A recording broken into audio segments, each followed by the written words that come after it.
జై శ్రీమన్నారాయణ. ఇవాళ 8వ పాసురం గురించి తెలుసుకుందాము. ఒకసారి పాసురాన్ని అన్వయిస్తాను.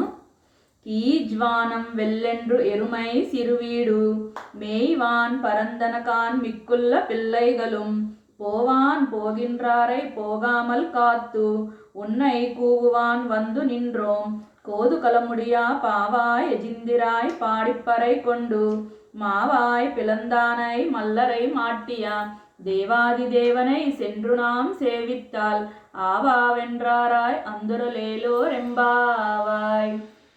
ఇవాళ నిద్రలేపేటువంటి గోపికంట ఆ కృష్ణయ్యకి చాలా ఇష్టం అంట. ఆ గోపికని మనలో చేర్చుకొని వెళ్తే ఆ గోపికను చూడటం కోసమైనా ఆ కృష్ణయ్య మనల్ని కటాక్షిస్తాడేమో అని చెప్పి అనుకుంటున్నారు. తెల్లవారిందని చెప్పడానికి ఇంకా గుర్తులు చెప్తుంది అమ్మవారు లోపల ఉన్న గోపికను లేపడానికి.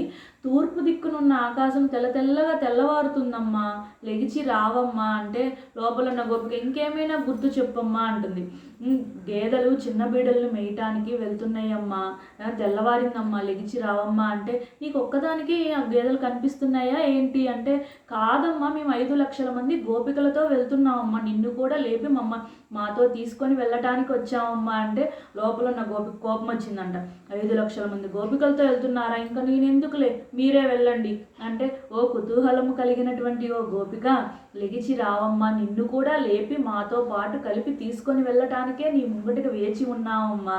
ఆ గుర్రాన్ని చంపినటువంటి వాడు, చాణూర ముష్టికలను సంహరించినటువంటి వాడు, దేవతలకే దేవుడు, దేవాది దేవనై అంది, ఆ దేవతలకే దేవుడైనటువంటి వాడి ఆ శ్రీకృష్ణుణ్ణి, ఆ శ్రీమన్నారాయణుణ్ణి కీర్తించుకుంటూ మనం ఆ స్వామి దగ్గరికి వెళితే అయ్యో నేనే వెళ్ళవలసింది కదా వాళ్ళ దగ్గరికి, కానీ వాళ్ళే నా దగ్గరికి వచ్చారు అని చెప్పి ఆ స్వామి మనల్ని కటాక్షిస్తాడమ్మా, లెగిచి రావమ్మా అంటే ఆ గోపిక కూడా వచ్చి వీళ్ళ గోష్ఠితో చేరుకుందండి.